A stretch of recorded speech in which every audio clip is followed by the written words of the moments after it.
Oh Lord of heaven and earth, we thank you. Oh Lord of heaven and earth, heaven and earth, heaven and earth, heaven and earth, oh heaven and earth, we thank you, we thank you. Everybody, oh Lord of heaven and earth, hallelujah, we thank you. Oh Lord of heaven and earth, heaven and earth, heaven and earth, heaven and earth, oh heaven and earth. In Jesus' name we worship. Bàbá wa tí Ọlọ́run alẹ́ẹ̀kan sí. Father, our God, one more time. Ọlọ́run yìí bẹ̀rẹ̀, Ọlọ́run sì ni òpin. God is the beginning and God is the end. Awólẹ̀ níwájú rẹ ọba àwọn ọba àpáta nínú àwọn ọ̀rọ̀. We bow before you, Rock of Ẹ̀yin lẹ Ages. ti jẹ́ kó jú wa ṣe láti bẹ̀pẹ̀pẹ̀ nígbà tí program yìí ti bẹ̀rẹ̀. You are the one that make it possible for us from the beginning of this Ẹ̀yin ni program. Alpha, ẹ̀yin ni Omega. You are the Alpha and the Omega. A dúpẹ́ lọ́wọ́ yín tó pé kí ni fún àwọn ayé tẹ́tí ń túnṣe bọ̀.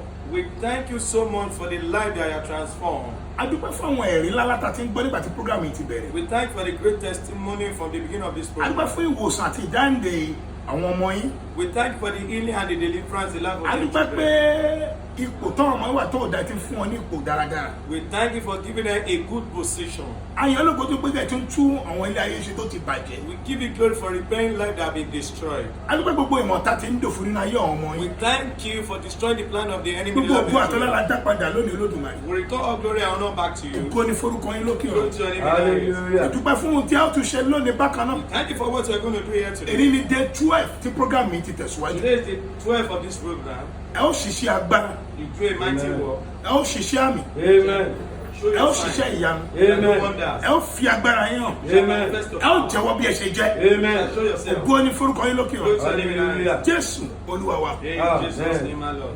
Ẹ̀yin ọmọ Ọlọ́run, Children of God, àtúndé bí a ṣe ń dé o. we have come the ways to come. Afọlá ní gbogbo ògo lónìí. We give our glory to God today, Gbogbo lẹ́yìn kò tún ní sí but ẹlòmíràn. there's no anyone except Him. Nígbà tí ayé tó bá parẹ́, If the world perish, Ọlọ́run sì máa jẹ́ Ọlọ́run they will náà. still continue to be God. Olórin yẹn wípé The songwriter says, ẹ ò máa jẹ́ Ọlọ́run. "You shall continue to be my God, Wàhálà o. to everlasting. Ẹ ó máa jẹ́ You Ọlọ́run. will be my Wàhálà o. our God for life.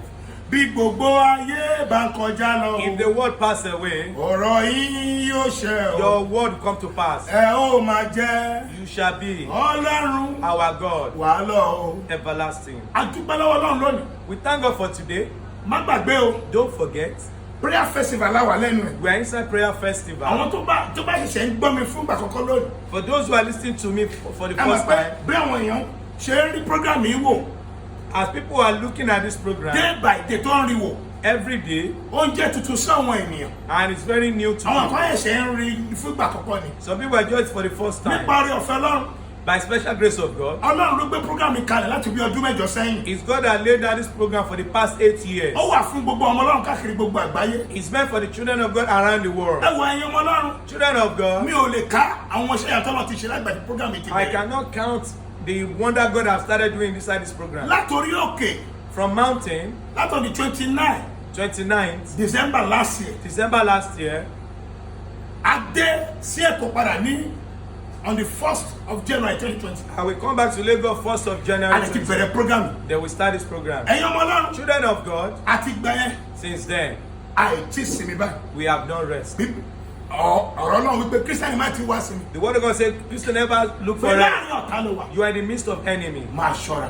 Watch. Ẹ̀yin ọmọ Ọlọ́run. Children of Èmi God, ò rí irú ọdún báyìí rí o. I've never seen such year like this. Ọdún January mi ò tí rí rí. That this January, Nǹkan tí mo mọ̀ nínú ìrìn àjò mi láyé ni wípé all I know inside my journey in life, ní January àwọn nǹkan máa ń le koko. that January things always get Ṣùgbọ́n hard. ní January ọdún ó yàtọ̀. But this January 2020 is different. Bí àwọn èèyàn ṣe ń kú ní January ó ti lágbára The jù. rate people are dying January is too much. Èmi rò pé December nìkan ni. I thought it was only December. Bí ayẹyẹ àti ikú ó máa farahàn ní December. that festival and death appear in December. ṣùgbọ́n ní January But this January, ikú máa pọ̀ rẹpẹtẹ. so much death. torí ẹ̀ ọmọ Ọlọ́run That's why children of God, ẹ dìde lọ́dún yìí o. arise this year. ọdún yìí ò ń ṣe ọdún eré. It's not a year of play. ọdún yìí ò ń ṣọdún tẹ́lẹ̀ máa jókòó. It's not a year that you'll be sitting down. òkùnkùn ń pa àwọn èèyàn káàkiri. Darkness is killing people around. ẹ wo Look, gẹ́gẹ́ bí àsọtẹ́lẹ̀ tó Olúwa fi sọ fún wa lọ́dún yìí. according to prophecy God told us this year, Bíbélì Olúwa sọ fún wa wípé the Lord told us ire àti ìyanu àti ẹ̀rí ńlá ó máa pọ̀ gan lọ́dún yìí. that goodness, wonder, testimony shall tó many bẹ́ẹ̀ gẹ́ á máa ṣọ́lẹ̀ to lẹ́ba. the extent that will be wasting on the ṣùgbọ́n wá floor. kò pé kọ́ ọmọ náà gba pẹ̀lú ipá. Now it's not left for the children of God to take it by force, ṣùgbọ́n ṣe ni láàánú. but it's a pity. àwọn ọmọ náà tó fẹ́ gbà pẹ̀lú ipá gbogbo wọn náà ń sùn. Children of God that want to take it by force, they are sleeping. wọ́n sùn ní January. They are sleeping in January. níwọ̀n gbà tí èṣù ti parí iṣẹ́ láti December. In as much that devil have finished his work since December. ó mọ̀ wípé You don't láti know. gbà kan lọ́wọ́ kòkò padà kó ṣe tó rọrùn. To recover from darkness is not easy. láti gbà kan lọ́wọ́ kìnìún kò ṣẹrù ọmọdé. To recover from lion is not a child's play. Amen. Amen. ó ṣe ní láàánú gbọ́dún lọ́mọ Ọlọ́run sùn jù. But it's a pity that this year that children of God is ẹ̀yin ọmọ sleeping. Ọlọ́run jẹ́jẹ́ tẹ̀síwájú. Children of God, let's continue. ẹ jẹ́ ká lọ sínú ọ̀rọ̀ Ọlọ́run. Let's go to the word of the Lord. Exodus 22 verse 18. The book of Exodus 22, ó yẹ kó lè kọ́ọ̀tì yẹn lórí. supposed to quote it off air. kò yẹ kó tún sọ yẹn fún ẹ mọ́ gẹ́gẹ́ bí ọmọ You don't need to be told. Ìwọ kò gbọdọ̀ jẹ́ kí àjẹ́ kankan kí ó wà láàyè. Thou shalt not suffer a witch to live. má ṣe jẹ́ kí àjẹ́ kankan kó wà láàyè. Don't allow any witch to live. ó ṣe ní láàánú lónìí. But it's a pity èmi today. ò mọ bí tí ẹ ti ka Bíbélì tí yín o. I don't know where you read your own Bible. tẹ́lí pé ẹ̀ka yẹn máa ṣe tẹ̀ kémi náà máa ṣe tèmi. That let witch do their own, let me do my own. Ọlọ́run tó gbé Bíbélì ká ó ní mo gbọ́rọ̀ mi ga ju orúkọ mi lọ. Even God that laid that Bible said, I exalt my word above my ó ní name. má ṣe jẹ́ kí àjẹ́ kankan kó wà láàyè. Suffer any witch to live. ìwọ wá sọ pé àjẹ́ ó yá máa wà láàyè. And you are saying that the witch èmi ò doesn't mọ tó live. ti gbọ́ yẹn o. I don't know where you hear such thing. ká àjẹ́ kankan kó má ṣe wà láàyè. The Bible says, suffer a witch to live. ayé yìí burú gan. This word is terrible. àti pé mo ti gbàṣẹ́ ìránṣẹ́. Since I collected calling, àwọn nǹkan tí mo rí irú ẹ̀rí láyé mi. what I've seen, I've never seen such in tí my bá life sọ before. fún àwọn àgbàlagbà máa ní pé báwo ni òye ńlá ìṣe wà níwá báwo ni wọn kékeré tó ń sọ òye tó lágbára báyìí. Anytime I'm talking for the people and elders, they say, where do you see this great àní wisdom? màmá kan sẹ One mama, adúrú ọmọ tó bí despite all her children, ẹnìkan ṣoṣo ló lógo jù nínú àwọn ọmọ ẹ. is only one that is full of glory. age of 32 lọmọdé wa. And the child was age of 32. lieutenant colonel mi. He's a lieutenant colonel. amen. Amen. what a glorious destiny. Wọ́n pé àyànmọ́ ńlá. what a glorious destiny. Ó ti wá jẹ́ pé àyànmọ́ tó lógo. màmá ìfidájọ́ nínú ẹgbẹ́ àjẹ́. And the mother used him as a sacrifice in the kingdom of darkness. amen. Amen. bàtí wọ́n máa ṣe ìpàdé yẹn. By the time they will do the meeting, wọ́n fẹ́ gboyè kan nínú ẹgbẹ́ àwọn ayé. they want to collect a position, higher position in the kingdom of darkness.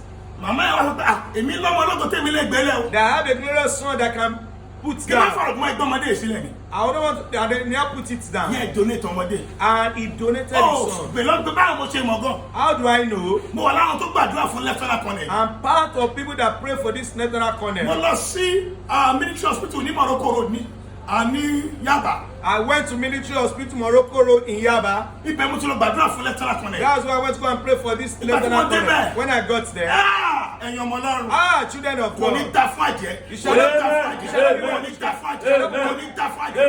kò ní ta fún àjẹ́. kò ní ta fún àjẹ́. you shall not be well with witchcraft. ẹ̀yin ọmọ Ọlọ́run. Children of God, nígbà mo wọlé. when I come in, mo ní ẹ̀pẹ̀lẹ́ sá o. say sorry, sir. ìnira ló fi ń bá mi sọ̀rọ̀. And he was talking to me with agony. mo Olúwa ní pé kí n bá ìyàwó ẹ̀ sọ̀rọ̀. The Lord said I should talk to the wife. mo ní ìyàwó wa Say, wife, come, jọ please.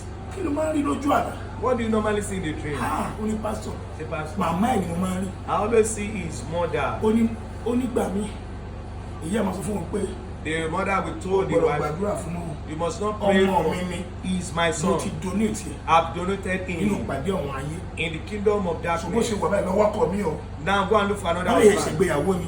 They just finished kò wedding. tí kò oṣù mẹ́fà tó ṣègbéyàwó. It's not up to 6 months. ẹ̀yin ọmọ Ọlọ́run Children of God, lẹ́ẹ̀kan sí one more time. gbogbo àjẹ́ tó lọ́wọ́ lọ́rọ̀ ẹ̀. Every whisper behind your problem, gbogbo àjẹ́ tó fẹ́ gbọmọ lọ́wọ́ rẹ̀. every whisper that wants to collect your ikú children, máa pa wọ́n lẹ́yìn lọ́wọ́.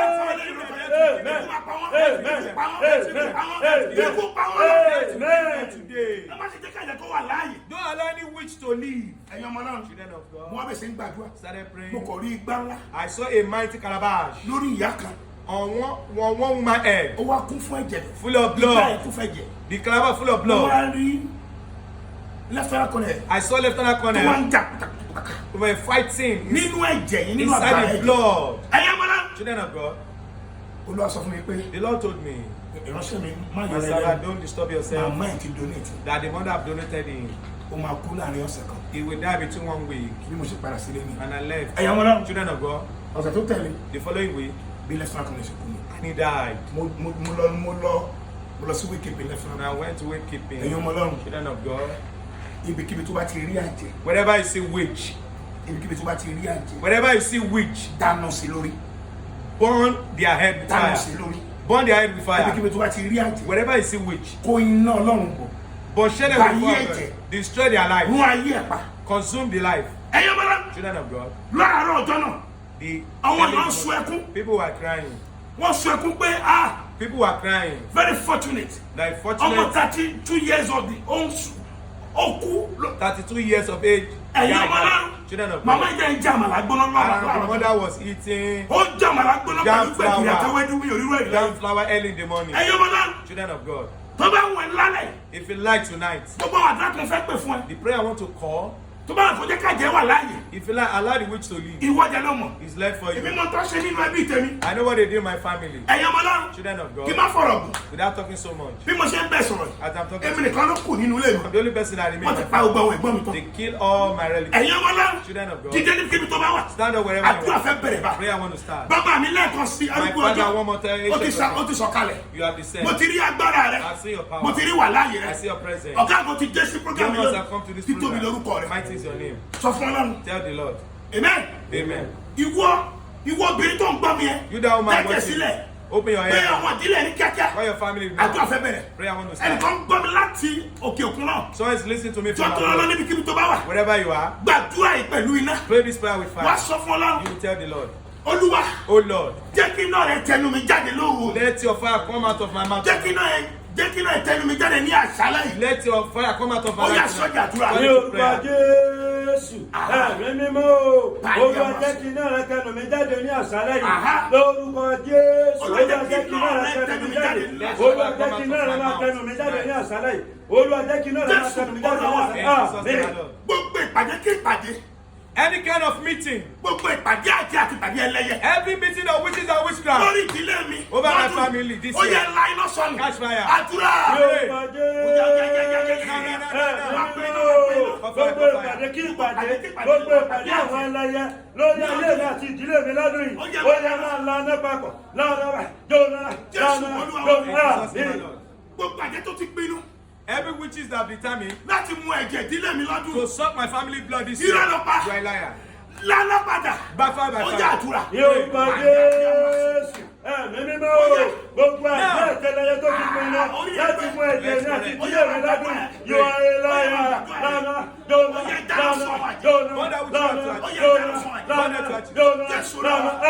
má gbàgbé Don't forget. má sì jẹ́ kí àjẹ́ kó wà láàyè Don't allow any witch to leave. Ọlọ́run ló sọ bẹ́ẹ̀ It's God says, báyìí ó níbi kíbi tó bá wà shout wherever you are. níbi tí àwọn àjẹ́ ti ń pọ́n ayé mi lójú Wherever the witchcraft is afflicting my níbi tí life, àwọn àjẹ́ ti ń pọ́n ìdílé mi lójú where they are afflicting my family, níbi tí ẹ̀yẹ ti ń pọ́n ọmọ mi lójú afflicting my children, níbi tí ẹ̀yẹ ti ń pọ́n ọkọ mi lójú afflicting my husband, lánà sọnù catch fire. ó yẹ àdúrà ní orúkọ Jésù ẹ̀mí mímọ́ o níbikíbi tí àjẹ́ ti ń pọ́n ìdílé mi lójú níbikíbi tí àjẹ́ ti ń pọ́n mi lójú níbikíbi tí ẹlẹ́yẹ ti ń pọ́n ìyàwó mi lójú ó yá iná bá bẹ̀jẹ̀ ó yá iná bá bẹ̀jẹ̀ iná jẹ́sùn iná ó kú bí ìṣẹ́jú márùn-ún It remain 5 àkókò mi minutes. sáré tètè My time is fast. gbàdúrà yìí Pray.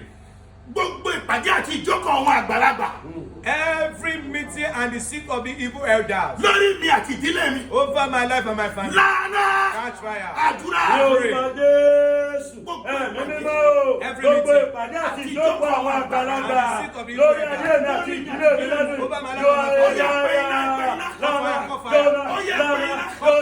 lọ́nà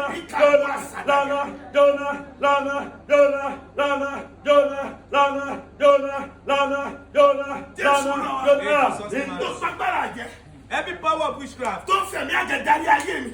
Using the spirit of witchcraft to direct my ìdá life. ìṣe tó gẹ́. Enough is enough. ẹ la iná lójijì. Catch fire. ó yà àdúrà. Ní orúkọ Jésù. Ẹ̀mí mímọ́.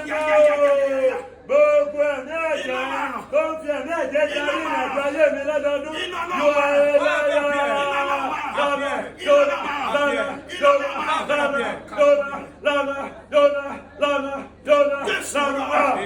gbogbo àṣìṣe máa jèrè.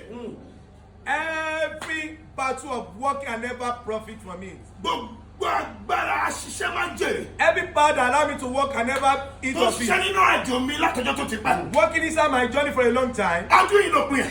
This year is your hand. wàá pàṣẹ. Decree. gbogbo agbára àṣìṣe máa jèrè tó ń bá ayé mi rìnrìn àjò. Every power that allow me to labor never eat ó of yà la it. iná lójijì. Catch fire suddenly. àdúrà dà. Ní orúkọ Jésù. Ẹ̀mí mímọ́. Gbogbo agbára ṣiṣẹ́ májèlé tó máa ń bá mi rìn àjò lọ́dọọdún.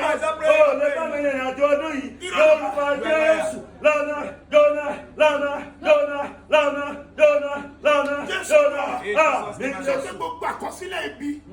Every evil written. gbogbo àkọsílẹ̀ ibi. Every evil written. lórí ògùn àti tẹ̀síwájú mi lọ́dún. Over my glory and moving forward this year. lánàá lórúkọ Jésù. Catch fire in the name of àdúrà dà. Ní orúkọ Jésù. Ẹ̀mí mímọ́. Gbogbo àkọsílẹ̀ ibi lórí ayé mi àti ìrìn àjò ayé mi lọ́dún.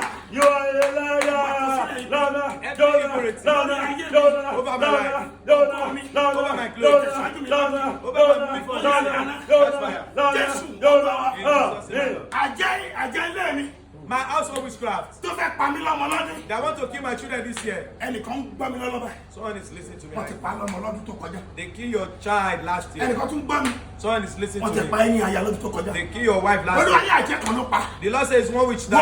wọ́n tún fẹ́ pa ẹ lọ́mọ lọ́dún And they want to ìgbà kill your children kan. this ó year. nígbà ni. Don't accept. wá sọ fún You Ọlọ́run. will tell the Lord. àjẹ́ tó fẹ́ pa mí lọ́mọ tó fẹ́ pa mí lọ́kọ tó fẹ́ pa mí láya. Witches that want to Lord, kill you my do witches that want to kill my husband, wife. ó yẹ children lánà this year. sọnù. Catch fire. àdúrà. Ní orúkọ Jésù. Ẹ̀mí mímọ́. Gbogbo àjẹ́ tó fẹ́ pa mí lọ́mọ, tó fẹ́ pa mí lọ́kọ, tó fẹ́ pa mí láya, tó fẹ́ pa àwọn ẹ̀gbọ́n mi nínú ọdún tí mo wà yìí. Yóò ayé láyà. Lọ́nà, lọ́nà, lọ́nà, Jésù. lọ́nà. àkótá sọ ti dé. The time we're talking about agbára God. ọ̀fẹ́ rìn. How God want to move. yes. Ben, ní kí n tẹ́lá gbé mi. Wherever you are, listen to gbogbo me. igun mẹ́rin ilé ayé. 4 corners of the earth. ó yà tẹ̀lé àṣẹ tó fẹ́ tẹ ẹnu Olúwa jáde. Follow the authority that want to come out of the mo house. sọ tẹ́lẹ̀. I prophesy. gbọ́ Listening. àjẹ́ tó pọ̀ nínú ìrìn àjò ẹ. Witches that many in your journey. tọ́nà ò ní jáwọ́. They say they will not let you go. mo sọ tẹ́lẹ̀. I prophesy. bó ṣe pọ̀ tó yẹn. How many there ohun are? tí a kọ ni wípé. It is written. ẹ kóra yín jọ pọ̀. Gather together. a ó fọ́ yín tútú. Shall be scattered. àní ẹ kóra yín jọ pọ̀. That you gather together a again. tún fọ́ yín tútú Shall be náà. scattered. mo sọ tẹ́lẹ̀. I prophesy. gbogbo ipá àti agbára àjẹ́. Every force and tó power kóra yín jọ pọ̀ lórí ọmọ rẹ lórí that ọkọ rẹ lórí ayé rẹ gather lórí. against your wife, iná máa tún wọn ká. husband. yé sàmìlẹ̀ ìṣe. Is that iná it? tún wọn ká. tún wọn ká. tún wọn ká. iná tún wọn ká. iná tún wọn ká. Parasẹ. I decree. gbogbo àjẹ́ tó ń gbọ́ oúnjẹ lẹ́nu. Every whisper collecting food in your mouth. Listening. gbogbo àjẹ́ tó bá lò ní lọ́mọ láyé. Witches that say you don't have child in life. gbà Listening. gbogbo àjẹ́ tó délé ọmọ ẹ̀ pa. Every witches that tie your womb tọ́ni kàkà kí o bí ọmọ. for you to give birth to wọn child, máa bí sínú ẹgbẹ́ ni. you will born it. mo Give birth. palasẹ. I decree. o pẹ́ tó ti bá yín ẹ̀jẹ̀ jìnnà. They have been still alive for a long time. sàmì kò rí rẹ̀. Say a fervent amen. níbikíbi tó bá wà. Wherever they o are, jẹ́ kọ́lé pé. it is written. káwọn ṣe jẹ́ kí àjẹ́ kan kó wà láyé. Thou shalt suffer àjẹ́ tó wà a láyé nítorí ayé mi. witches that are alive because sọ́dọ̀ of fẹ́ you. bá ayé mi jẹ́ They want to destroy my irọ́ life. ló pa. You are a liar. o ti ṣe ti You did it for a pẹ́. long time. ọdún yìí máa yàtọ̀. This year will ó differ. yẹ jọ́nà sọnù. Both churches. oh my God ẹ̀mí sàmì. ó yẹ jọ́nà rẹ̀. jọ́nà jọ́nà jọ́nà jọ́nà jọ́nà jọ́nà ó yẹ jọ́nà. mo gbé iná Ọlọ́run. I carried the fire of God. mo kájẹ mọ́lé. And I went to the Ajele. house of your father, Ajele. of your mother's house, Ajele àná. of your in-laws house. mo ká wọn mọ́lé pẹ̀lú iná Then Ọlọ́run. I go there with iná Ọlọ́run the jó wọn. them. ó yẹ ẹ̀yẹ́ mọ́ Ọlọ́run. Children of God. ẹ gba ìtúsílẹ̀. Deliverance. ẹ máa lọlé. ẹ gba ìtúsílẹ̀. ẹ máa lọ. ẹ gba ìtúsílẹ̀. kúrò lọ́wọ́ ìdí àjẹ́. kúrò lọ́wọ́ ìdí ẹlẹ́yìn. ẹ gba òmìnira. Freedom. gbogbo ìkólọ. All your goods that they have taken away. Olúwa ní kò ti gbà padà. The Lord say you have collected back for you. ìròyìn ayọ̀. Good news. wọ́n ti postpone wedding ẹnìkan tó ń gbọ́ They mi. be postponing someone wedding here. ó ti di ẹlẹ́kẹ̀fà báyìí. This is the 6th time. Olúwa ní kí n sọ fún ẹ. The Lord said I should tell you. July ọdún yìí July this year, a máa print wedding ceremony ẹ. your wedding ceremony shall be printed. ìròyìn ayọ̀. Good news. ẹnìkan wà níbà. There's somebody here. wọ́n fẹ́ lé ẹ̀kọ́ níbi iṣẹ́ yẹn. They want to send away from your working place. ṣùgbọ́n wọ́n ní kí n sọ fún ẹ. The Lord said I should tell you. o ti ń gbọ́ fèrèfèrè pọ́ fẹ́ lé ẹ. You'll be hearing the rumors that they want to sack you. Olúwa ní pé kí n sọ fún ẹ. The Lord said I should tell you. pé òun ti gbẹ́sẹ̀ ní wọlé. They have ìròyìn ayọ̀. stepped the case down. ẹ̀mí àjẹ́ tó tún wà lórí ọmọ yẹn kí wọ́n ti má kẹ̀fọ́ bí pọ́sí ìnáwó àgbọ̀mọ yẹn. Spirit of witchcraft upon your child that they want to kill him. ọmọ kan ṣo tí o bí yẹn ni The only child that you gave back wọ́n ní to. wọ́n fẹ́ mú ọmọ yẹn lọ. They want to take ìròyìn ayọ̀. Good news. gbogbo ìmọ̀ òkùnkùn ìmọ̀ àjẹ́ lórí The ọmọdé. plan of the darkness Olúwa ló of ti God. bàjẹ́. The Lord said I should táwọn ẹ̀sìn fúnṣẹ́ ìyanu. stretch mo sọ tẹ́lẹ̀. I prophesy. ó yá gbàṣẹ́ ìyanu. Receive your wonders. ó yá gba ògo rẹ̀. Receive your glory. gba àyànmọ́ rẹ̀. Destiny. gba ìtẹ̀síwájú Amen. rẹ̀. gba ìgbéga rẹ̀. Amen. gba ọmọ rẹ̀. Amen. gba iṣẹ́ rẹ̀. Amen. gba kọ́ńtrákì Amen. rẹ̀. gba físà Amen. yẹn. ògo ni fọ́nà lókè. Hallelujah. Jésù Olúwa wa. Àmín, àmín, àmín. èyí ọmọ náà Children of God, àti parí day 12 we have finished day 12. day 13 Day 13. pàdé mi síbi lọ́la Meet me here bákan tomorrow. náà Same time. má gbàgbé o Don't forget. whatever enemy have taken from you Gbogbo tó tàti gbà lọ́wọ́ rẹ̀. recovery Gbígbà padà is by force. nípa ipá. God bless you. Ọlọ́run bùkún.